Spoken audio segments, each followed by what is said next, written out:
And now, ladies and gentlemen, we are deeply honored to have amongst us the Honorable Finance Minister and Human Resource Management of Government of Tamil Nadu, Dr. P. Thiagarajan.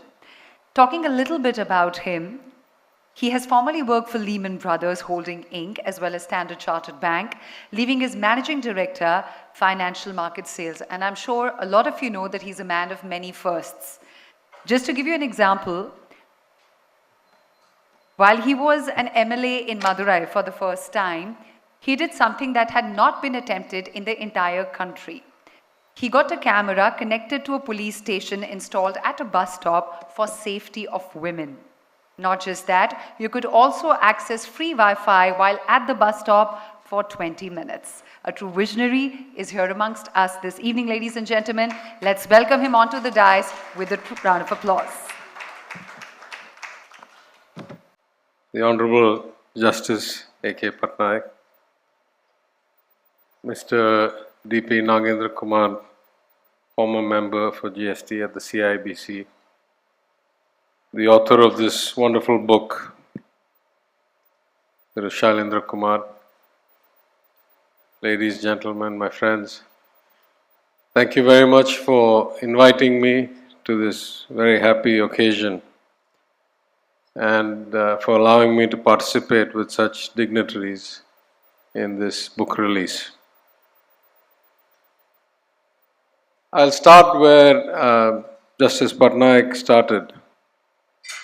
When it comes to finance, taxation, the administration of government, surely some things are beyond politics. We all come to public service for the sake of improving the life of citizens. We may have different philosophies or different views of what is optimal, what we think will have the greatest impact or the least cost or the least burden. But the ambition stays the same. And for all those ambitions, whether left or right, whether of one particular party or another, we all agree that raising finances for the government, raising revenues for the government, in a just and equitable way is the basis of all government planning, spending, programs, implementation. It's also beyond debate that of the two types of taxation, direct or indirect, there are profound differences. The direct taxation is usually progressive because we identify who we take it from, we know the means from which they pay, and we implement some form of economic justice by raising the rates and the strata at which we tax. Whereas a lot of indirect action, at least the most of it that we see, indirect taxation, is inherently regressive because they're point of sale taxes. We don't know who we collect it from, and we're very, very sure across the world that the bulk of poorer people's revenue or assets get spent in taxable ways. Poorer people spend a greater part of their assets or income on taxable goods and services than rich people who otherwise do investment or asset management or things like that. So as Justice Patnaik said, if we are interested in fairness, in equity, in optimization and efficiency, then in India we have some unique kind of scenarios.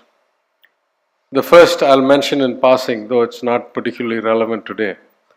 It's very rare to find a country where the first slab of direct taxation starts at 2 or 3 or 5 times the per capita income. Almost any country in the world, the first taxable bracket starts at some fraction of the per capita GDP, not multiples of the per capita GDP. I think that's something we need to ponder when every time we talk about how small the tax base is relative to the population of the country. It's that small because it's designed to be that way.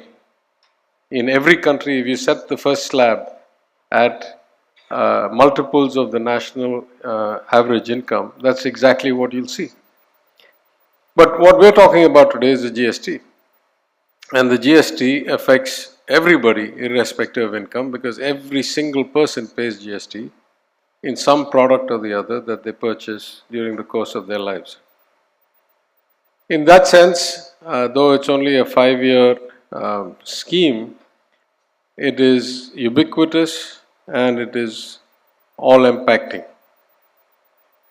I think the title of the book says a lot about the content. It is truly about threading the needle. There are no easy choices here, as with much of taxation.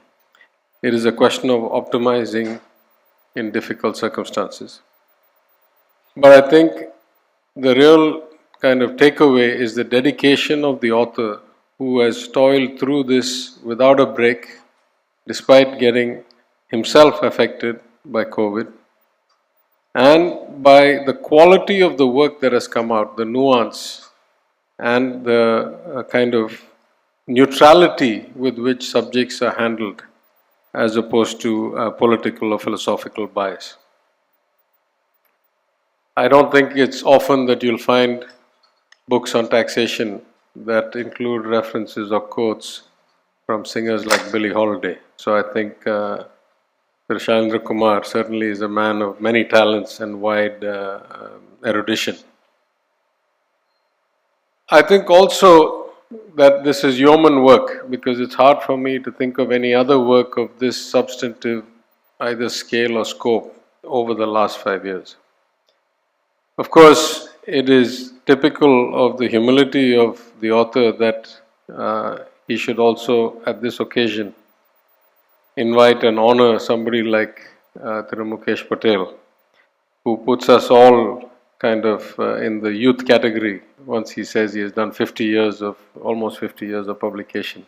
And those of us who are serving for 2 or 3 or 5 years or written about 5 years. I think the book is a major contribution because at the heart of democracy is debate. We need multiple voices, multiple views to be heard, to engage in informed debates free of invective. Only then we can arrive at optimal solutions. And in politics, it's important to have a philosophy, a view of the world. Opportunism, people switch parties, do many things. At least for some of us, we come to politics with a core ideology, a reason why we do what we do. But even that, I would say that till you deliver results, all philosophies are relatively to be evaluated with the same kind of smell test. Only when we deliver outcomes do we really get to validate whether our philosophy that drove our planning, our strategies, our schemes, our laws actually have been of impact and help to the people. In that sense, when you take something like the GST, we may have many different views of its kind of scope, its ambition, its design, its execution. But very often in life, it's not the decision that you make that is the most important thing. It's what you do after you make that decision and how well you implement that system, how well you follow through on that decision, and whether you deliver the outcomes for it. In that sense, I would say that my great concern about the GST running till today, I may have many different perspectives on whether it was well designed, whether it was over ambitious, whether it was of the right scope, whether it was executed properly on the first day. All that aside, we are where we are today. Today, are we dedicating the right amount of resources, human and in terms of technology and analytics? Are we moving this to its best possible state? I have sincere concerns about that, right? If you look at how often the council meets or how committees deliver reports and what timing we get to, I must say there's a lot of room for improvement, relative at least to the professional career that I came from. Don't get me wrong. I say the council functions with full decorum. I say that everybody comes to the council informed and debates happen in a meaningful manner. I have no political or kind of personal complaints about how the GST Council functions. But I do think that we could be implementing this a lot better with a lot more resources and a lot more diligence and attention than we spend today. For example, the council is supposed to meet every 3 months, but it doesn't. For example, there are many groups of ministers or subcommittees which have been formed that are not quite executing or in fact meeting when they should. So I won't go too far down that path. I see my time is coming to an end. Let me just congratulate again to Shailendra Kumar. I think this is yeoman work. I think GST will continue to be at the core of our discussions about fairness, about revenue management, about equity. And in that sense, I look forward very much to the ongoing debates that should ensue out of this very readable and very useful book. And I congratulate him again and I thank all of you. Thank you.